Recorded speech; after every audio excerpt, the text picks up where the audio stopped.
James O'Connor. Little Men by Louisa May Alcott. Chapter 16.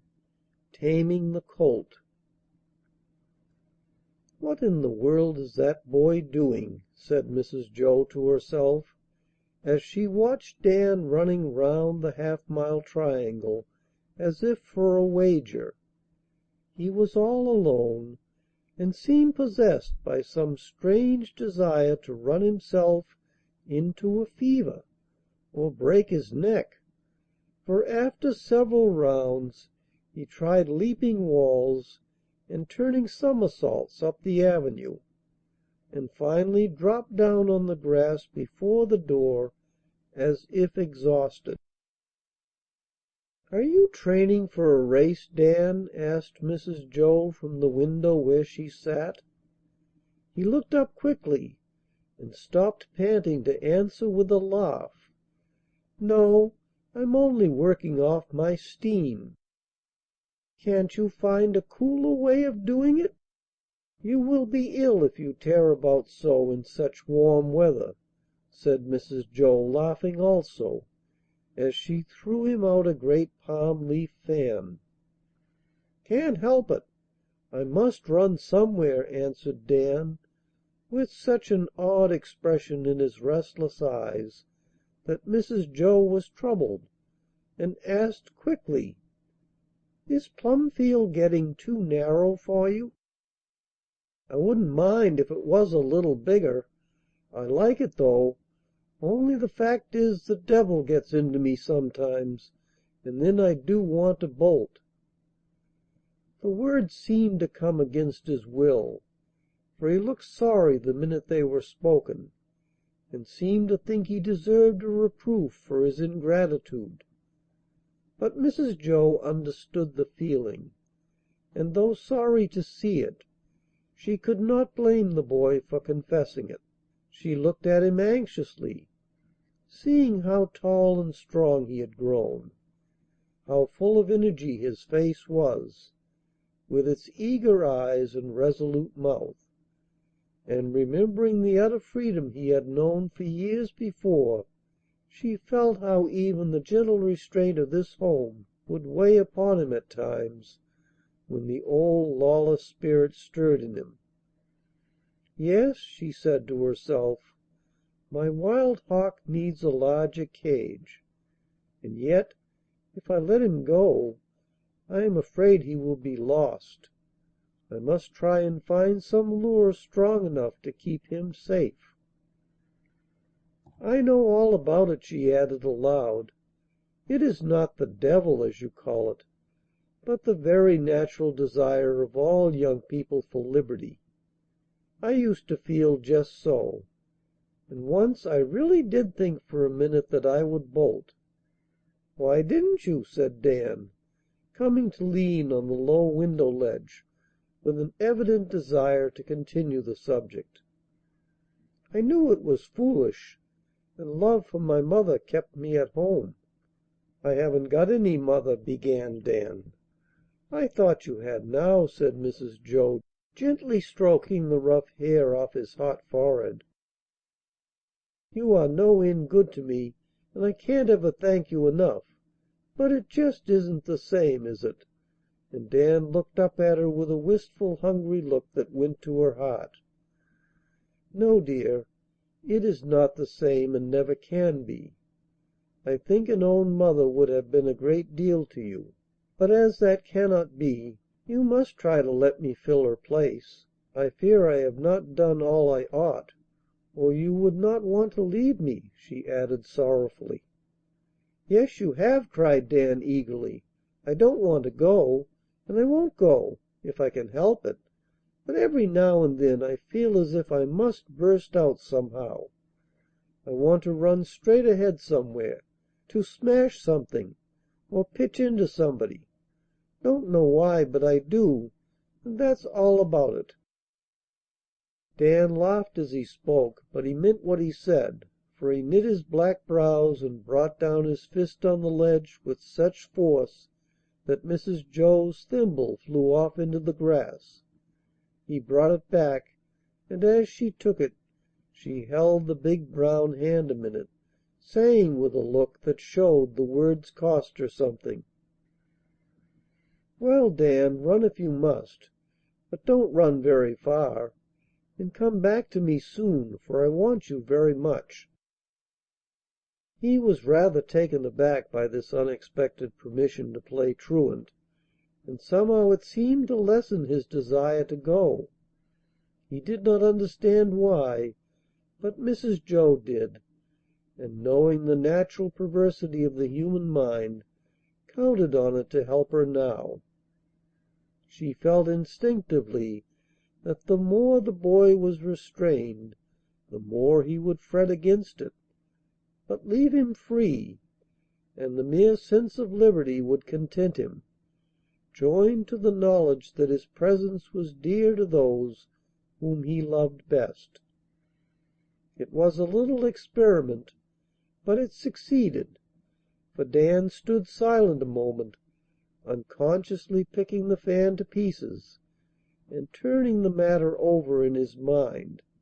He felt that she appealed to his heart and his honor, and owned that he understood it by saying presently, with a mixture of regret and resolution in his face: "I won't go yet awhile, and I'll give you fair warning before I bolt. That's fair, isn't it?" "Yes, we will let it stand so. Now I want to see if I can't find some way for you to work off your steam better than running about the place like a mad dog, spoiling my fans, or fighting with the boys. What can we invent?"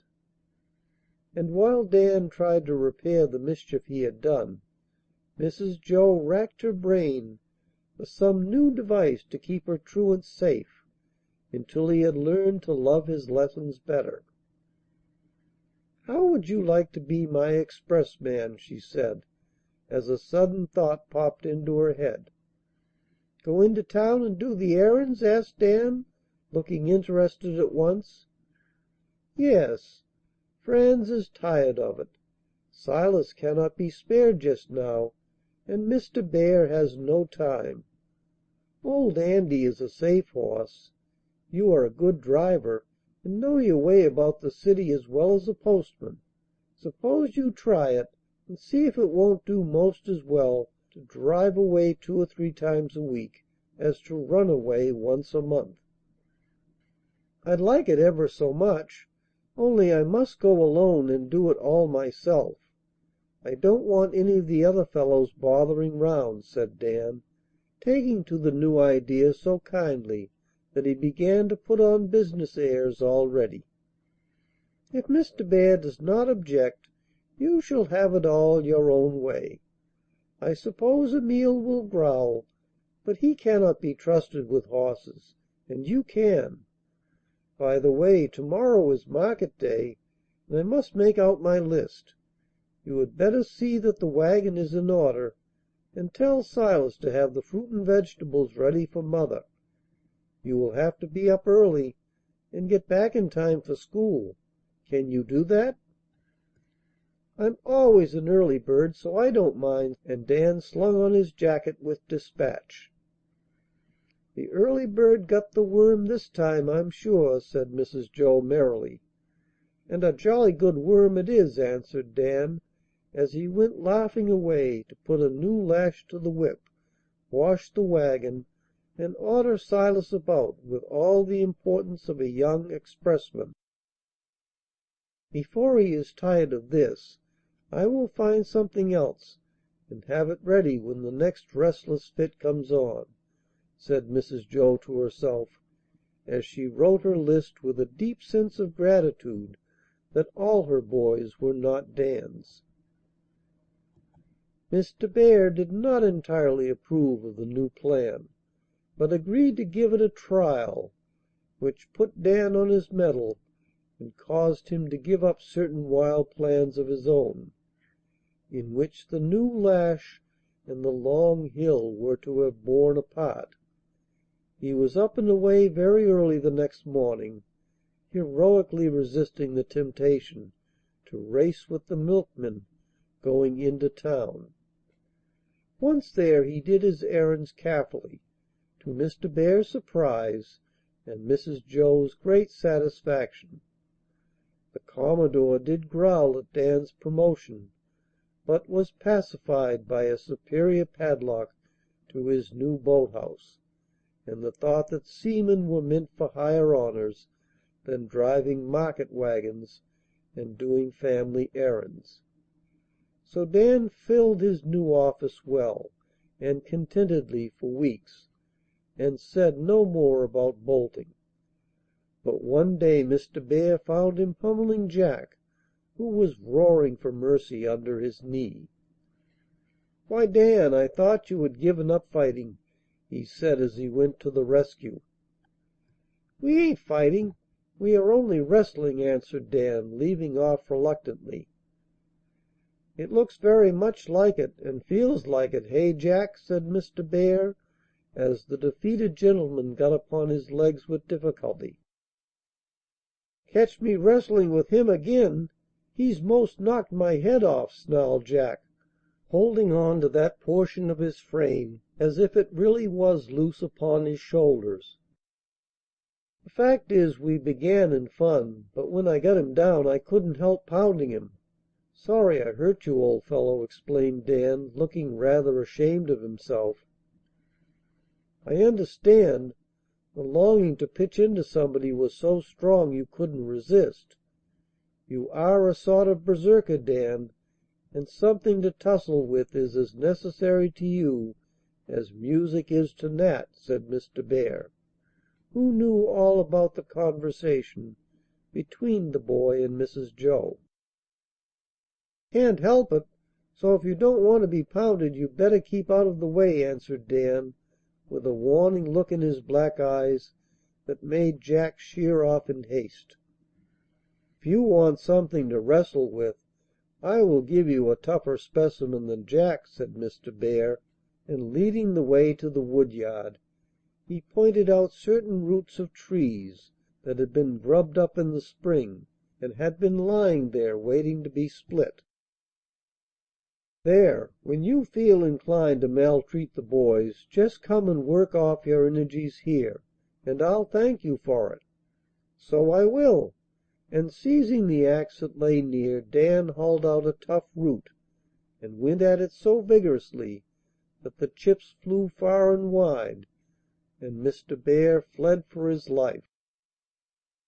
To his great amusement, Dan took him at his word, and was often seen wrestling with the ungainly knots, hat and jacket off, red face and wrathful eyes, for he got into royal rages over some of his adversaries, and swore at them under his breath till he had conquered them, when he exulted and marched off to the shed with an armful of gnarled oak wood in triumph. He blistered his hands, tired his back, and dulled the axe, but it did him good, and he got more comfort out of the ugly roots than any one dreamed, for with each blow he worked off some of the pent-up power that would otherwise have been expended in some less harmless way. "When this is gone, I really don't know what I shall do," said Mrs. Joe to herself, for no inspiration came, and she was at the end of her resources. But Dan found a new occupation for himself, and enjoyed it some time before any one discovered the cause of his contentment. A fine young horse of Mr. Lorry's was kept at Plumfield that summer, running loose in a large pasture across the brook.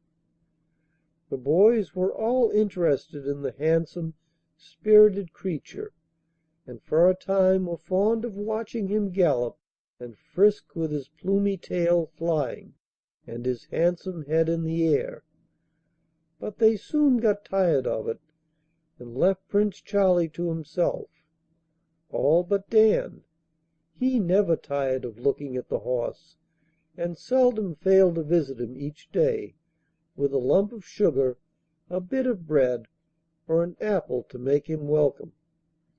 Charlie was grateful, accepted his friendship, and the two loved one another as if they felt some tie between them, inexplicable but strong.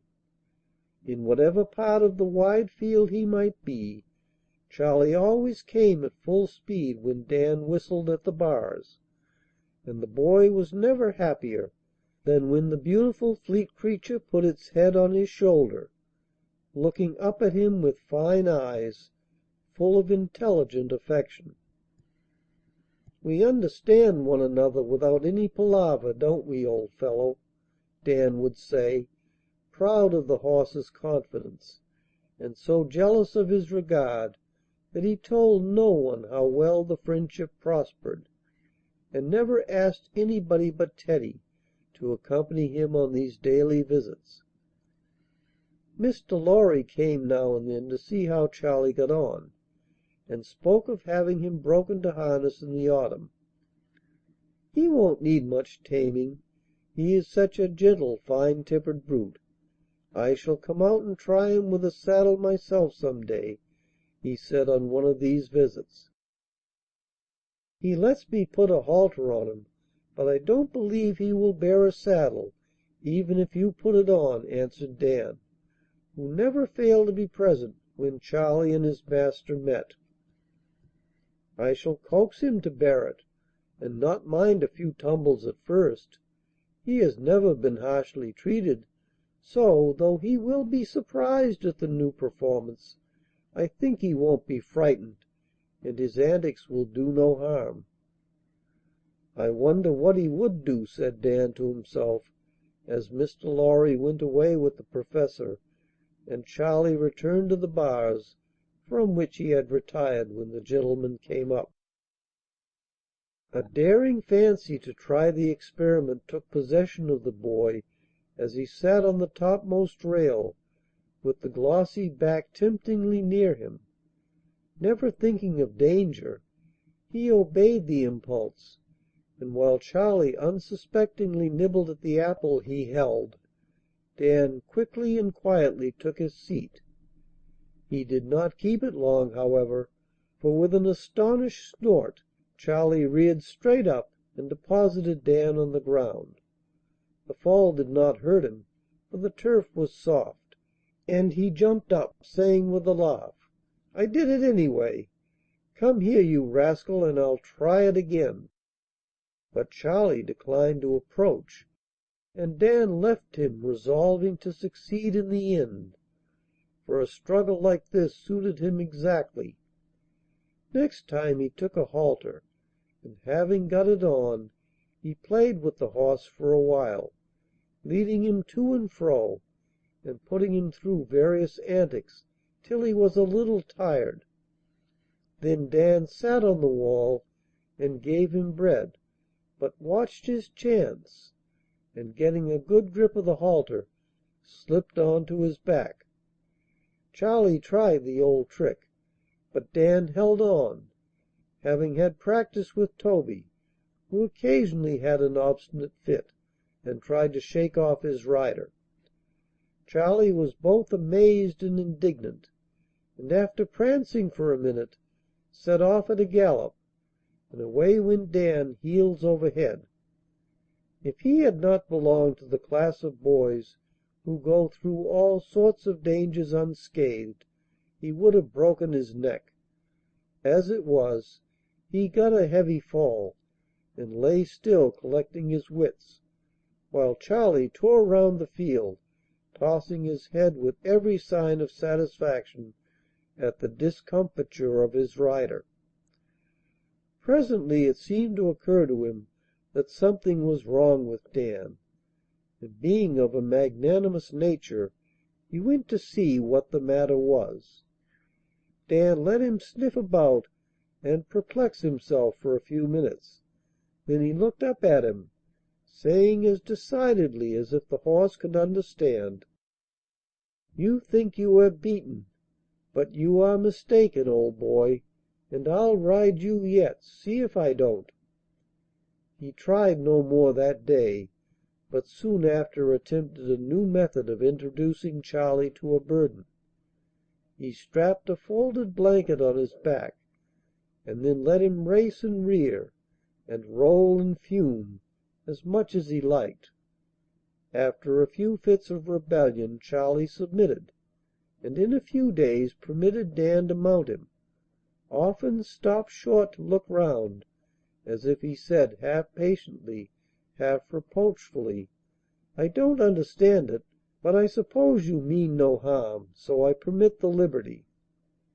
Dan patted and praised him, and took a short turn every day, getting frequent falls, but persisting in spite of them, and longing to try a saddle and bridle, but not daring to confess what he had done.